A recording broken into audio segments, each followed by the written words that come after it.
I'm Logan Crawford, and right now on Spotlight, we are talking to Stacy Coward, who is a licensed professional counselor, as well as a psychiatric registered nurse. She is based in Virginia, and she joins us today here on Spotlight. Thank you so much for joining us here today, Stacy. Thank you, Logan. Thank you for having me. I appreciate it. My pleasure. Now, you have had quite a journey in building your career. And from reading your bio and reading about you, it seems that it was built upon your own personal experience. You were a teenage mom. And then by Yeah, the time you were 22 years old, you had 4 children. So tell yeah. me how those life experiences at an early age shaped the woman you became rather than derailing your life. Yeah, that is an excellent question. And when I think about where my journey has taken me from and where it has led me to, it has been quite a journey. Like you said, I had my first baby at 16, second baby at 18, third baby at 19. By the time I was 22 years old, had 4 children, and not to mention two failed marriages by the time I was 25 years old. And I was a victim of childhood sexual abuse.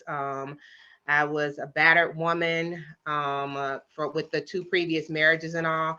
So really, really, really had a real journey. And it didn't take away from my mom, no, because my mom was a single parent that worked and did a lot of things that allowed us to become who we are. So she did the best that she could. But, being raised in inner city, Detroit, Michigan, it was just rough, so to speak. I tell people that long before we saw all the massive shootings that we're seeing now, that's what I grew up in. You Right, know, right. and so it was a rough story, but I thank God that He came in and He chose to use me and began to put some foundational pillars in place for me that began to turn my life around. And I'm I sure a think big that's part where of the that was key. education, correct? Definitely. I became an LPN at 19 years old, and then I went back to school to become a registered nurse at 25. And then I joined the National Army Guard at 28 years old. And then I went back to finish up my bachelor's and master's degrees and doctoral degree all during that time period. So it was definitely a journey. But the core values that really held me was God, family, and education. Hmm. Those were the 3 things. Because you asked me the question of not derailing. What was it? It Right. was that support that I had from my mother, my brothers and sisters. We were a very small family, but I still had her support. Hmm. And it was the education, the understanding that education was the key to my freedom, and then a strong spiritual background too. Absolutely. Those experiences you had in life, which you had Mhm, tenfold compared to what most people have, mhm. help you, I'm sure, as a professional counselor. I mean, if Definitely. somebody wants to talk to you about divorce, you've been there. Somebody wants to talk to you about a pregnancy that they're troubled about, you've been there. Tell Yeah. me a little bit about how this shaped your life as a professional counselor. Well, as a professional counselor, we subscribe to 3 pillars, which are see, serve, and support. And so I see the people that other people don't see. I see them. I see that population that has mental health diagnoses. I see the little girls that are 16 years old and pregnant.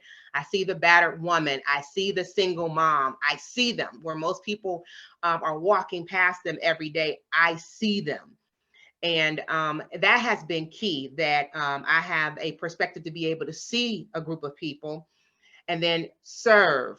That means that, I'm there to serve that group with everything that is in me, with not only the knowledge of the experience, but also the clinical expertise that's coupled with that.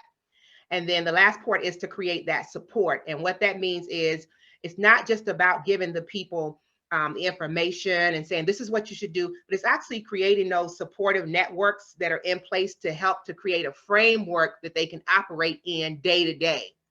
So those are the Absolutely. 3 pillars that we subscribe to over and over and over: see, serve, support.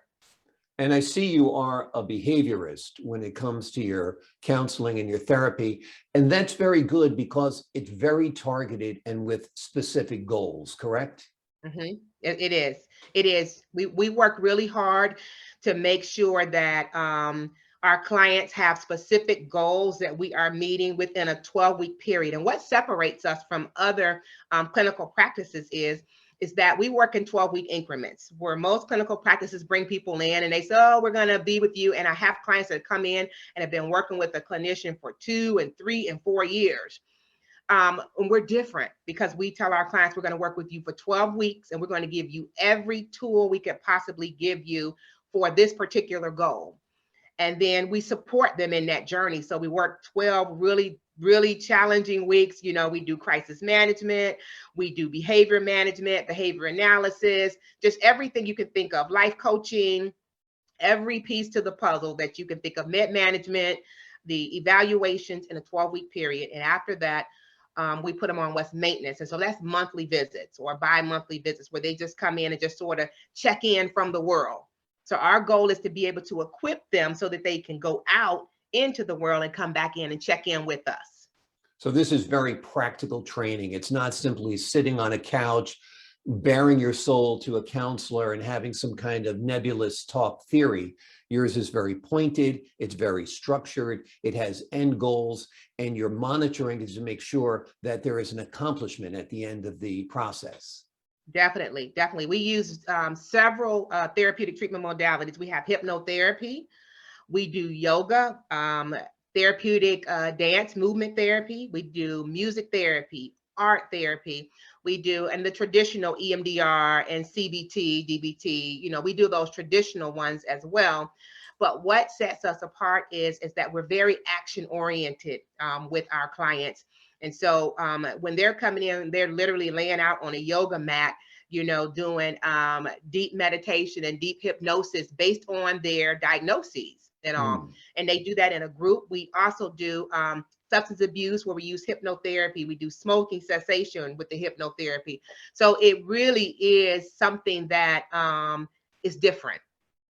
Tell me a little bit about your practice, the name of it, where it's located, how folks can get in touch with you. We are UOM Counseling Services. We're located at 3615 Victory Boulevard, Suite 105 upstairs. And it's Portsmouth, Virginia, 23701. We're located right in the city of Portsmouth and purposely in the city of Portsmouth. That is my zip code that I am able to operate in and flourish in. And a lot of people don't realize that we have specific territories that we've been granted to be able to operate in and be highly functional. And Portsmouth, Virginia is that space for me. And so we serve probably about 125 to 175 clients a week.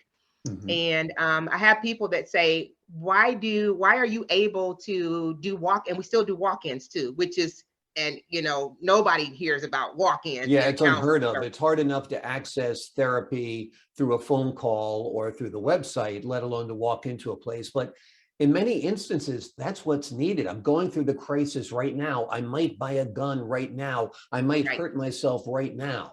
Right. And that's what we do. We do walk-ins.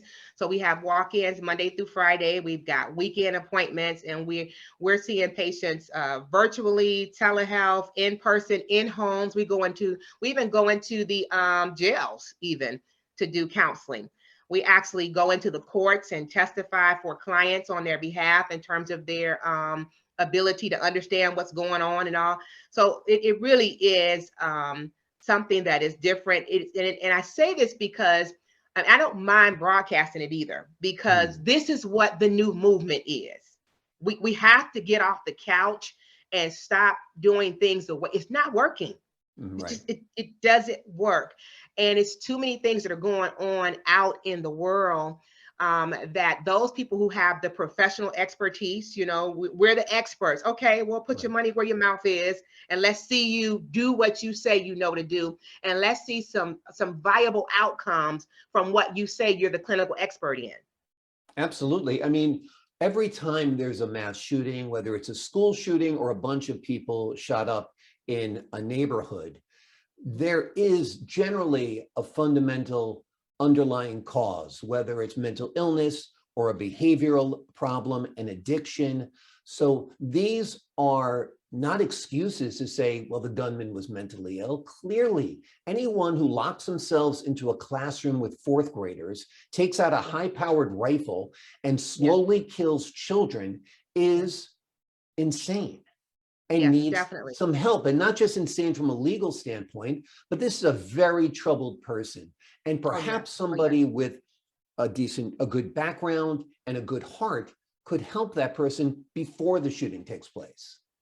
And it's wonderful that you brought that point up, because a lot of times when I'm talking to my clients, the family members, there are all these signs that people aren't able to read. The normal lay person isn't able to read.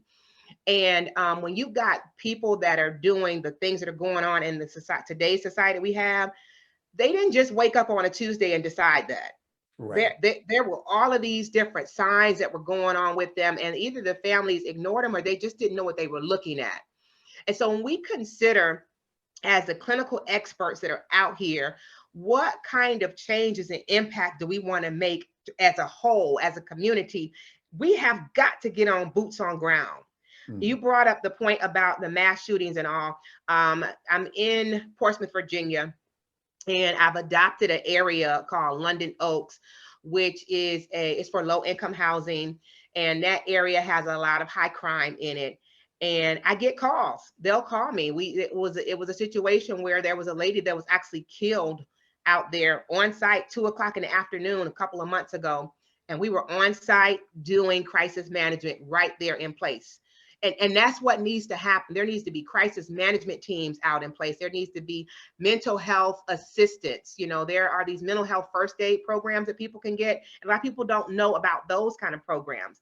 Mental health first aid for communities. There needs to be leaders in the community that are equipped with mental health first aid to be on site, because they're there when we're not there. And we just need to get a voice out about how important it is to have mental health not stigmatized. Like it's so stigmatized to talk about anxiety, and I'm feeling depressed and I'm feeling overwhelmed. Nobody wakes up in the morning out of a sleep and decides to go and do what we're seeing. That doesn't just happen overnight. Right. And also there's the big problems like we talked about, the school shooters, but there are smaller problems that are big to us as individuals, where we're going through a divorce, a child has died, whatever the case might be. These are extremely painful times in people's lives. And it's a time when a professional counselor such as yourself should be sought out without having any reluctance or shame or thinking it's overly indulgent. And that's a part of what we see, and we see it culturally, and I say this like in some of my videos. Some cultures, especially in the African American community, shy away from counseling because it's stigmatized, and they're so used to praying it out and talking it out within the family members, or just not talking about it at all.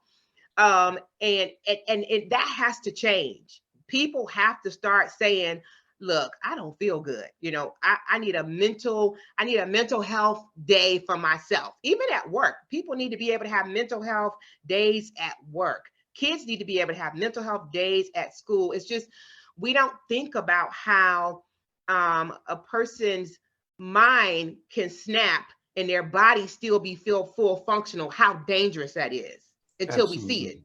Absolutely. Stacy, you are a wonderful spokesperson for the mental health cause. I hope your voice gets out there more. It's been delightful speaking to you on Spotlight, and I wish you tremendous success in all of your endeavors, because the community and the communities beyond that depend upon it. Thank you so much for having me. I surely appreciate it. My pleasure, Stacy. And I'm Logan Crawford, thanking you for your time. This time, until next time on Spotlight.